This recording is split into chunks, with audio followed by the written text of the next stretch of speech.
Big cup. Big goat. Hell yeah. So I say we toast to all the working folks across the world, not just America. Across the world. Across the world. Yeah. Cheers, brothers. Cheers.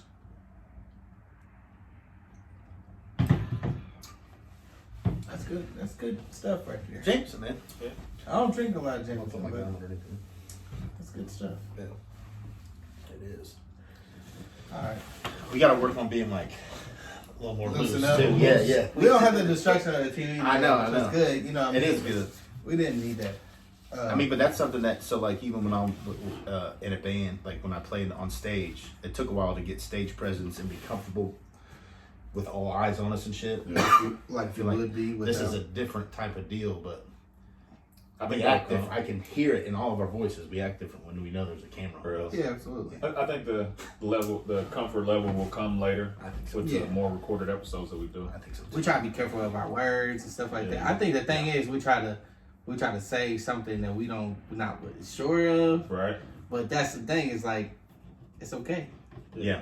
You know what I mean? It's gonna get fixed a little bit, but sometimes It's our what we're saying is people's perspective too. It's not quite, it might not be what's actual fact. Oh yeah. But it might Opinions be are opinions. what most people think. Right. And that's what our show is about. It's our experiences, and not necessarily true, but it's what what we know is what have been true to us. So maybe some people will share the same sentiments. Maybe not. Some think people so. for sure will. I think and we're then pretty- some people for sure won't. I think we're pretty common people. And I'm looking forward to the people that won't. That You the gonna call conversation. us or yeah. You gonna fight them or what? You gonna square up? Or, No, man. what if you pour a couple more cups? Maybe. Maybe. Courage, a little liquid courage. Mm-hmm. No, we are looking forward to the hate mail. Yeah. Yeah, I mean it definitely inspires a lot of good things to happen though. When you get those critics that bash you, Yeah. y'all don't know nothing. You know what I mean? Like we need those because we got years of experience in this. This is and we got all tiers of it. You got 6 or 7 years. somewhere? 6. Yep. I got like 10. Yeah, got 13. 13. So it's like we're all spaced out enough to where we experience some different things, some growth. It's a big deal. Yeah, and that criticism was just it'll help us grow even more. you know? Yeah. That We'll was take good, any type of criticism and we'll make it constructive and we'll grow from it. yeah. Absolutely. But we definitely making it ours is the play. Cause we appeal to an audience that some of our critics might not appeal to. You know what I mean? Like if we have critics with longer terms, then they may not like the structure of our show. Young punks. Yeah. Young punks. A whole lot of still wet behind look, the we're not just union young punks. Yeah, all bad. So And that's why we're here to again share our experiences. I was looking up online and I saw that most union members are older white males. We're not older none of us compared to fit those that. guys. I'm a white male. You You're two a white are male, not, but that's you're not. fine. Yeah, you're it's not an okay. older. No, white no, male, no, so no. You're Yeah. still. Our generation is on the come up. I mean, we're next. So. Yeah. So you don't fit in the majority in this, in our industry. Yeah. For sure. So That's if you didn't know by now, you are now on the set of Blue Collar Chatter. Reporting live. Right, we need some intro music. Have some hammers and some drills and some power tools playing. Yeah. We'll work on that. Maybe We on will. episode 5 or 6 or 17? something. Oh, 17. My bad. Yeah, I got high something like hopes. that. Yeah, I'm a little slower to the. So first and foremost, we're gonna do a few introductions. This is definitely when we talk about blue collar, we're talking about a working men and women in the work field, specifically more union than non-union. But we definitely encourage and invite any conversations about the pros and cons of non-union as well.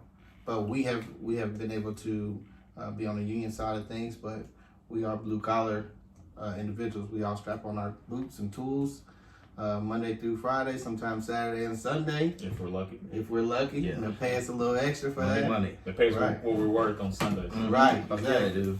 So my name is Chris Madden. This is my right is. Go ahead. No. No, Go you ahead. Sean Egan. I'm Sean Egan. And I'm Dominic Collins. Yeah, We are Blue Collar Chatter. we are Blue Collar Chatter. So we're going to talk about briefly just how we got introduced to the union, how we got introduced to union labor, and what we consider blue collar labor. Sean, why don't you go first? You got the shortest tenure of the group here. Okay, yep. So I topped out, which is completing my apprenticeship and passing the journeyman's test July of 2018. So a little over 6 years I've been in. I was one of the lucky ones because I knew somebody in our trade. My dad knew somebody while I was working some bullshit factory job. He asked me if I ever thought about becoming an electrician or joining the union. And I said no, but I mean, I'm not opposed to it. So he said, well, I have a buddy, blah, blah, blah. So I made all the calls I needed to make. I did everything I needed to do and ended up getting in, which is awesome. And before that, you know, I have a felony on my record from when I was 19. So like it was hard for me personally to find jobs and to find a way to make money legally. But the union gave me they're the only ones that gave me the chance that they gave me to make the money that we make today, which is awesome. Now there are certain companies I can't work for as far as on their job site, which is fine because it hasn't affected me yet. But yeah, so That's good. Yeah, so the union accepted you even with that scarlet letter per se on your yes, record. absolutely. Right. Yeah. And that's a pretty normal deal. Like you had a job before you got into this. Yep. You got into some trouble, which is common in America. I mean, a As young a kid, male. Yeah. Yeah, a youth in America. I don't know the statistics on it, but I know plenty. Sure, we can Google it, and but- I'm sure we all can relate to that. So you're a common individual, but you still found a union somehow, or the union found you. Yeah. However you want to look at Yeah. it. What about you, Dominic? Well, I'm like we said earlier, I'm Dominic Collins, and I've been in the IBW for 13 years. I'm an officer of the union. I'm on the executive board, help fund committee, basketball committee, renew, the minority caucus. Pretty involved in our local. I lucked into the IBW. I was working at Eli Lilly's cleaning labs, just in between jobs, not really knowing. It was 2005. Didn't really know what I was gonna do Right. with life. Wasn't really thinking about a career. Which ain't a bad company to work for, Eli Lilly. I mean, No, but but cleaning labs, cleaning labs. I was basically a high-priced janitor. Yeah, really. yeah. So it's not really what I want to do forever. UAW janitors make some good money though. Yeah. That wouldn't be bad. But I met a few guys from the IBW, contractors that were working there at Eli Lilly's, and they gave me a guy from the local union's business card, and I called him, and he instructed me on what I needed to do to get in the program, and I did every little step he did, like right away. As soon as I got the card, I got on him, I called him, and that same week I had a test date, and you know I was serious about it. I was persistent, and I waited 10 months to get in, and when I finally got in, I've loved every minute of it. Yeah. Everything about it. Yeah. Were you always as active when you first got in as you are now? Yeah, probably more then, because I would go to meetings and different events just so I can see what was going on, because I didn't know what a union was. I actually signed up to be an electrician. I wasn't signed up to be in a union. I just got lucky. Right. So anything that was on the calendar that they sent out, I went to. Every union meeting, I can probably tell you, in 13 years, I don't I need one hand to tell you how many union meetings I missed, monthly meetings I missed, town hall meetings, volunteer events, walking with labor-friendly candidates, calling labor-friendly candidates on the phone. Just anytime the union called, I was there. So you made it a lifestyle. It's become a lifestyle. Yeah. It almost immediately, with all the other things being active, it's always going to be more than you can be involved in sometimes, depending on your lifestyle. Right. But you made yourself available for as much as possible. I did. I just opened my schedule up to the IBW and the union, and whatever they had going on, I was there and I was a part of it. So, and I've enjoyed it. It's never felt like a job. Right. And that's what I've liked about it. All of my closest friends, you know, like I'm with you guys more than I'm with my family, with my best friends that I grew up, you know, since I was a kid. Same. Yeah. So, you know, it's not a job. It's a lifestyle, just like you said. Right. That's something that, to me, that was cool too about meeting you guys, meeting everybody I've met so far that's active in our local. Though it's a lifestyle. It really is a lifestyle. Absolutely. It's way more than a career, and it's hard to. And that's the whole goal of this podcast, is to tell our story and our side, and to explain to people what organized labor is and what being in a union is. But it's hard to describe it if you haven't experienced it, honestly. Right. Yeah, I was about to say that. It sounds kind of weird sometimes, like brotherhood, and like they think you're in a cult or some shit, and it's like it's not. It's crazy, man. Right. Like, It's a fraternity. Like, I mean that, but it's not like a secret society. I mean, It's not the kind of all the information is out there. Right. Yeah. Right. We're not very trying to public. hide anything. No, we're very transparent. Yeah. So I'm similar a little bit between the both of you. I got straight out of high school. I had two friends that were in the union, and their father was like an HVAC guy. He wasn't in the union, but they were. So he kind of motivated them to become union electricians. So I signed up. I went out to work for a company, and it was right around a time when the work was kind of slow. Work was bad. It was like 08, 09. Yeah. And when that happened, it falls off. And I didn't know like the ups and downs of construction. I was just like, it's slow right now. But the company that I worked for, they liked the way I was working. I showed up to work every day and did what I was asked to do. And I wasn't accepted into the apprenticeship right away. So they needed to fill a spot in a warehouse. And I just ran tools and to different job sites, took stuff back, took stuff maintenance, whatever they needed done, I did it. Now at this time I didn't have no kind of skill whatsoever. I remember one of the tasks they asked me to do, like the first week or two I was back into the shop, asked me like put on a door. I had never put a door on, but I put a door on a barn, and it was legit though. Like I YouTube some stuff, you know what I mean? I got some shims and some other stuff, and the door was on there. You know what I mean? It might have took me 6 hours, but it was on there, you know what I mean? And it's like little eyeball stuff like that. But fast forward, about a year and a half later, I got my acceptance letter, and I was in the class of 16 after a year of not taking any apprentices, which is kind of unheard of for an apprenticeship. So from that point forward, I did the best I could to prove myself, worthy of making sure I was a good union member. I got to work with some really good guys too, guys that have 20 plus years in this union that really laid a lot of stuff out for me. They told me, being involved is first. You can't sit back and complain about what you don't like about a union and what you don't like about your structure and not be involved. So from that point forward, you can. People won't take you seriously. But if you're just complaining and having no action, there'll be no change. Exactly. So me being who I am, like I'm a person of action. I like to be hands on. So probably within the last like 4 or 5 years, I got a lot more serious.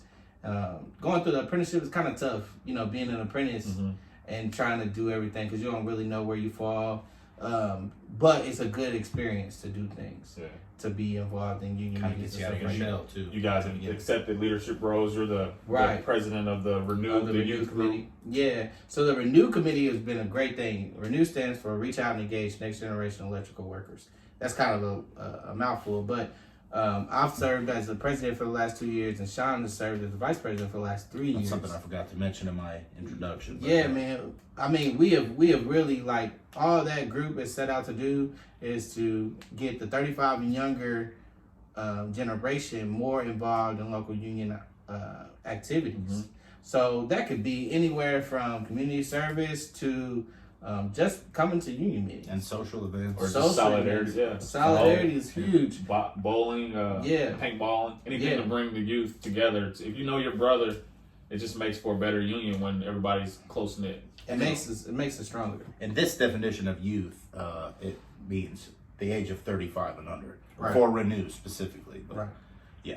Yeah, and that's just a cutoff that was kind of like thrown out there. We know statistically, like you mentioned before, the numbers, they don't jive with younger generation. Right. We don't have a lot of union members in IBW anyway that are of a younger generation, 45 and younger.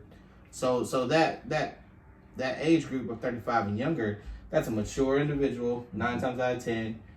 He may or may not have a family, but he's recognized the importance of a union. Now, do you think we should say that like our opinions are our own and not the opinions of the IBW? Is that something we should think? Yeah, we should definitely throw that. I think we should definitely throw that disclaimer out just there. because we are all IBW members does not mean the IBW shares the same opinions as we do. We are not. We are representatives of the IBW in a fashion. Not here, but not necessarily. Yeah. We do not speak for IBW. No, this is a simple, open forum. We have a opinion-based show. That's what this is. That's it.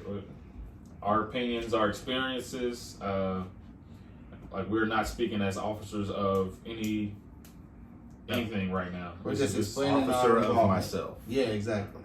So you can't sue us, basically. Okay? Yeah. If we say some fucked up shit during this. Well, the bad things that we say are not representative of any organization. No. So, So outside of that, I mean, somewhat of our resumes being explained here. What other things do you guys look forward to being part of in the IBW? What other positions are obvious to the public that will show our involvement in the IBW? I guess I'll read. Like, what do you mean? So in essence, we're considered journeyman electricians. Yeah, journeyman wireman. Yeah. So what other parts and pieces of the IBW make up what is the IBW that you guys kind of either see yourself in being future, or you mean like as far as board, examining board, what do we see business ourselves? manager? Yeah, those are considered like offices of local unions, but they're not always. They don't always stand out. You know. I feel like most people won't give a shit about that though. No, they may not. Only other IBW people, but we can share our dreams, our aspirations publicly. Yeah. So since you're closer to Chris, I'll let you answer first. I mean, we don't we are. See, we got to be careful because we'll tell on ourselves something we don't want to tell on ourselves for certain things. As far as I don't know, I'm fine. We're transparent here. Yeah, true. I guess. And the whiskey will make us more transparent. That's true. Absolutely. So I'll go. I'll lead you. So like I spoke about earlier, I was always heavily involved, and I saw guys that I looked up to. Saw steps that they were doing, and I followed in their steps. To me, I felt like they were doing all the right things, and I appreciated all the things that they did for the local and what they were doing to make progressive steps in their career. So I always dreamed about being elected as an officer in IBW Local 41, and when it happened in 2014, like it was just, I felt I was honored that to think that my peers and the people I worked with, over 2,000 members, they picked me to be one of the executive board members. So that was a stepping stone that I'm proud to have made. And now I've been in that role for 7 years, and I have other aspirations. I wouldn't be opposed to being a business agent within the local. One day, hopefully, learning enough and being skilled and having enough knowledge to possibly be the business manager. And I'm not afraid to, if that goes well, to take a role as an international officer. So I mean, IBW is life. So I'm open to whatever comes from it. I'm willing to work for us. Yeah. You know, I love it. So yeah, I'm open to whatever possibilities are out there. Absolutely. That was kind of general, but I mean, that's good. Yeah. Yeah. What about you, Sean? Well, and being a part of IBW Local 41 and organized labor in general opens you up to all kinds of opportunities, like being a business manager, a business agent, even working with the AFL-CIO, whatever. But I was, as far as so Renew, being the vice president of Renew for our local, which I was lucky enough, I guess, to be an apprentice. I was the first apprentice to be on like a board like that, which was cool in 41. But this was also the first time that it got enacted, and I was there at the right time. But whatever, it's still cool. I'm glad I'm a part of it, and I love it. But I also wouldn't mind being a business agent or working for the AFL-CIO or. You do a lot with the politics right now. True, local politics too. Yeah, I'm a precinct committee person for Decatur Township in Indianapolis. So you're already involved. Yeah. and things outside of the IBW. And being a part of the IBEW is what made me want to be politically involved locally. Because to me, local politics mean more than anything else, like other politics. Sure. Local politics. Sure. So a lot of these things go hand in hand. Myself too. I mean, I've gotten. I don't do my positions now just so that I can get looked at for these positions. No. But it's just like I don't see. It's a calling. And yeah, it is. It is. You're right. You're right. And when we're involved like this, you know, sometimes you can't help but it's your time. You know, we're already working to recruit people. That's part of organizing. Organizing is we're all on the voluntary organizing committee also for IBW Local 41. Exactly. So a lot of that is very normal business for an IBW or a union to organize members that are not organized. And what that means is getting members that don't have any representation. So say you're an electrician and you work for a quote unquote merit shop, and that merit shop pays you a check every week, and they set you up with a 401k and you're good, and they give you a couple of weeks vacation and you're good.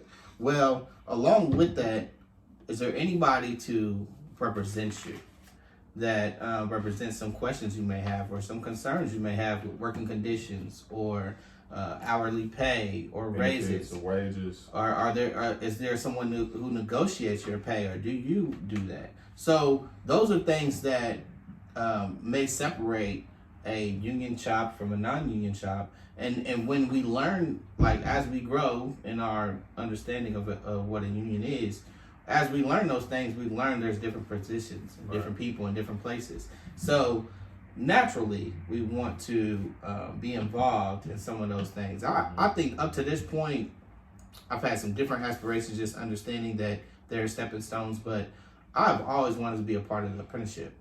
The apprenticeship is the funnel to get the next generation in. That's the base. That's the foundation. I mean, everybody comes through the apprenticeship, and I've always wanted to be. Yeah, you're right. But not everybody. Yes, the majority of our members. Yes. So that's something that has always stuck with me. Being there. You want to be an instructor, or you want to run a whole show? To be the director. I think I would like to Jim sit. Patterson's gonna. I would rather sit on a committee. On the committee first. That's what I would like to do. And if the committee, and if it's something that I do appreciate, watching apprentices come in and get to learn this trade and then top out, then I would consider a position as being that director, apprenticeship director. The current director in this local does an excellent job, and I've always looked up to him. We've always had a very good relationship. So that's definitely something that I admire in this trade. But it's not something that happens overnight. I definitely don't expect to be considered. It takes decades to learn this trade. But it's good to dream, and it's good to have things to shoot for. And absolutely, anybody watching, we're not shooting for anyone's jobs. We're just, not at all.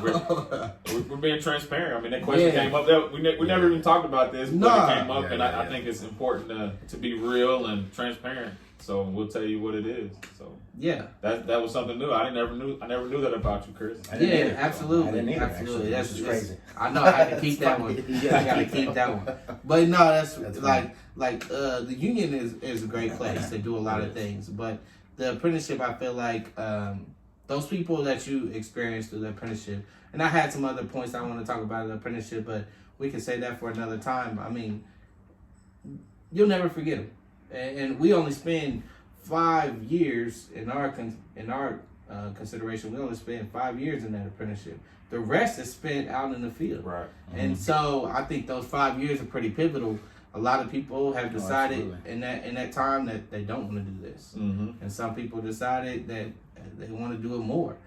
So I think that being a part of that right there would be pretty nice in my eyes. It would be a good job. Like you said, our current everything that's going over there now at the apprenticeship is working well. I think. Yeah. I think everything could. There's no such thing as perfect. So there's always room for improvement on everything, but I don't really have any complaints about our apprenticeship. I think the instructors are great. Yeah. The director, he does a great job. The instructors are great. The ladies in the office, they're good. Yeah. I think they're putting out good products too. Right. The apprentices, they send them through. We are good products. I talked to one. I'm all right. I'm okay with being mediocre. Also, I'm not the best electrician out there. That's for damn sure. I was speaking to one of the instructors on Friday, a few days ago, and he was saying how our process is more selective than I think Yale, one of the Ivy League schools. So to get in and go to make it through our program, I think it's a big deal. People don't understand that. It says a lot. No, and we want to this show definitely. We want to knock down some of the walls that support the stigmatism around construction workers and the unions are lazy. We're lazy. We're overpaid. We don't do shit. None of that. No, that's not how fake this happens. News. Right there, you go. A lot of fake news. I mean, there in our reality, we are not only are we educated, and if you gotten to this point in listening to this, and you don't think we're somewhat educated individuals, then it's unfortunate. And I guess listen to a different podcast. Yeah, exactly. Joe Rogan. Yeah. Wait a minute. Joe's pretty good. I know he is. Please stay. Like and subscribe and share and all that. Right. Hopefully Joe can hang out with us one time. But that would be awesome. Or he can have us. Just leave Alex Jones at home. Yeah, maybe. One town. But definitely, I mean, we're not dumb by any means. And we're in a trade and in a union where we can be very effective in our communities, in our families, and in our states, and sometimes in our world if we talk about international. So we're building on all of that, but we want to knock down some of those stigmatisms. I noticed you're looking at something there in the Constitution. Yeah, no, I wanted to read the objects. Basically the main goals of our organization. So it reads, the objects of the International Brotherhood of Electrical Workers are to organize all workers in the entire electrical industry in the United States and Canada, including all those in public utilities and electrical manufacturing, into local unions, to promote reasonable methods of work, to cultivate feelings of friendship among those of our industry, and that's where the lifestyle part comes into play in a huge way. to settle all disputes between employers and employees by arbitration, if possible. That's where your representation comes in. Yep. And we used to strike, but now we go through arbitration. That's a Yep. that's a different story for a different day. Yep. To assist each other in sickness or distress, to secure employment, to reduce the hours of daily labor, to secure adequate pay for our work, to seek a higher and higher standard of living. I like that. I like that one. Yeah. Because we're not stuck in it's we're not just because we say we're blue collar doesn't mean we don't strive to be better or No. we don't strive to be No more. way. Like it's definitely a progression. We wanna grow. always getting better. We're never Yeah. the best. We're never the best. I mean, No. we can always better ourselves, No. and we all know that. Go ahead, I'm sorry. No, you're good. No, you're That good, one buddy. really stuck out. There's only two more left. Yeah. To seek security for the individual, and last one, and by any legal and proper means to elevate the morale, intellectual, and social conditions, or moral, sorry, not morale, Mm-hmm. moral, intellectual, and social conditions of our members, their families, and dependents, in the interest of a higher standard of citizenship. Mm-hmm.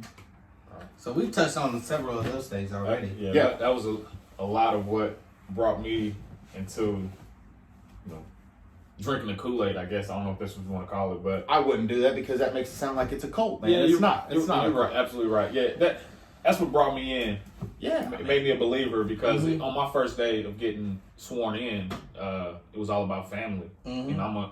I come from a big family. We're close knit, so that was important to me. So when I got sworn in, they passed the hat.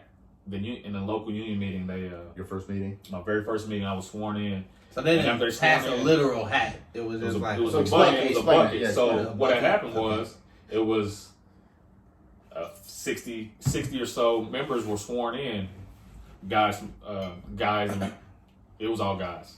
60 guys were sworn in that day in that monthly meeting, and after they swore us in, there was an accident that a brother had got up and spoke about. Somebody had hurt themselves or was going through some tough times. I forget the exact issue, but they asked that we pass the hat for that brother, which it was actually a bucket. So it went around the room, and to me, it just made me feel like I was in the right spot at the time. Because it's bigger than us individually. Yeah, We're because here for They let all me of know us. that it is truly a brotherhood. It's not just in the name of the organization. Yeah. It truly is a brotherhood because they passed the hat. And I don't remember even the dollar amount that was raised for that particular brother in need, but but you know that it was other people looking out for him. Oh yeah. yeah. And it's not A room something. full of people. It's not something you gotta ask for. It's not Nope. something that You don't ask for it at It's all. just like if we tooling up together, if we working together, and I say, man, my wife is sick. She's in the hospital. I don't know if I'm She gonna got work cancer tomorrow. or something, whatever. Yeah, it's like, and then you're like, oh, bro, that's a messed up situation. And you like, man, I just found out, and I got to take the next week off. And then the union meeting comes up, and then somebody says, well, is there anybody in our whole local? That's the part of the union meeting that we get to. Or Is like accidents and sickness. accidents what and sickness. Is there anybody in our whole local that's going through something that we can help out with, pretty much? And that's what it leads to. It leads to us reaching into our pockets. We may not even know the person. May have never met them. May have never seen them. But the only time we heard about them was when they needed something, and we reached out and helped them. And that's what a brotherhood is about. Yeah, absolutely. I've 13 years. It's only been maybe 2 different times that I actually knew the person that we were doing, but I never thought twice about going in my pocket Hell no. and helping out. Because what if it's you? Yeah, I mean, exactly. But it's beyond that. Who cares if it's you? Yeah, you want Right. to help. You Just care wanna about. help. Yeah. It's love for individuals that have a similar interest. Yeah. And as individuals, we have a lot of interest in our union. We want to make it as strong as possible. And being strong means we're able to support each other. Absolutely. Sean, I think you talked about briefly, I wanted to touch back on what you were talking about, like pretty much your resume. But you talked about being a felon. How were you able to like overcome that a little bit? And I know you said it hasn't really stopped you from anything, but So yeah, okay. So I mean, here's something too. I started a website after I got out, and I ended up doing nothing with it. But I wanted to help other felons because like the two main things when you get out of prison or jail or incarceration, whatever, for an extended amount of time, a support system and a job are like the two main things you need to combat recidivism, to like go back. And I was lucky enough to have a lot of support, more support than most people would have getting out. So like I was lucky in that sense. My stepmom, my dad, my mom, my brother, my whole family, like they supported me. They helped me. I had money when I needed it. Like I had a car waiting for me when I got out. That's good. I mean, it was a used little Ford Taurus, whatever, but still, like it was something. But it was something for you to get from A to B. Right. Exactly. So support plays a huge role in that. But I also had a determination. Like the time I spent in there and watching a lot of the guys come in and out, like I saw them multiple times throughout my stint. Like they didn't learn. Revolving door. Right. But it's tough because, like you said, everyone doesn't have that same support system. Exactly. Right. So when you come home, exactly. So mainly your support is what helped you. My support is what helped me, but also what I was going to say, my determination. I was also determined to not be a piece of shit. Like I wanted to. But my support enabled me to pursue the things that I wanted to pursue also, which is, so yeah, support is the biggest thing, but that's... And there's a lot of stigma attached to ex-felons. Yeah, there is. You know, it's not a one-time criminal, always a criminal. No. You know what I mean? And you've been able up until this point and I mean, in future, to maintain status as a citizen, a contributing member to society, versus being tearing it down. Yeah. So, but you were given a chance in the IBEW. Yep.